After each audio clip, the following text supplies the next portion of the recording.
તો પીએમ મોદીના જે વિડીયો સાથે છેડછાડ કરનારો વ્યક્તિ છે એને ઝડપી પાડવામાં આવ્યો છે કે જ્યાં જે કહેવાય કે અમદાવાદ પોલીસે આજે એક ખાસ ઓપરેશન કરીને પીએમ મોદીના ભાષણ સાથે છેડછાડ કરનારા આરોપીને ઝડપી પાડ્યો છે. થોડાક દિવસો પહેલા પીએમ મોદીએ સંસદમાં અનામત અંગે સ્પીચ આપી હતી. આ સ્પીચમાં આરોપીએ છેડછાડ કરીને વિડીયોને જે મોડિફાઈડ કર્યો હતો, જેનાથી લોકોમાં અનામત વિશે ખોટો ભ્રમ ફેલાવવાનું કામ કરાયું હતું.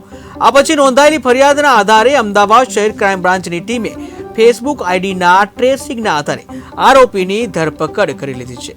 નોંધાયેલી ફરિયાદ અનુસાર અમદાવાદ શહેર ક્રાઇમ બ્રાન્ચની જે ટીમે આરોપી 43 વર્ષીય મહેન્દ્ર ડોઢિયાને ઝડપી પાડ્યો છે.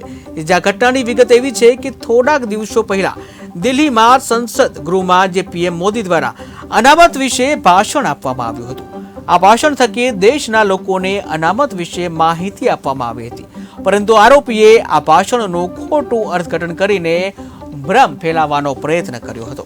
તો પીએમ મોદીના જે વિડીયો સાથે છેડછાડ કરનારો જે આરોપી છે, છેડછાડ કરનાર આરોપીને ઝડપી પાડવામાં આવ્યો છે કે જે અનામત વિશે ફેલાવી રહ્યો હતો ખોટો ભ્રમ, કે જે અમદાવાદ શહેર ક્રાઇમ બ્રાન્ચની ટીમે આરોપીને ઝડપી પાડ્યો છે.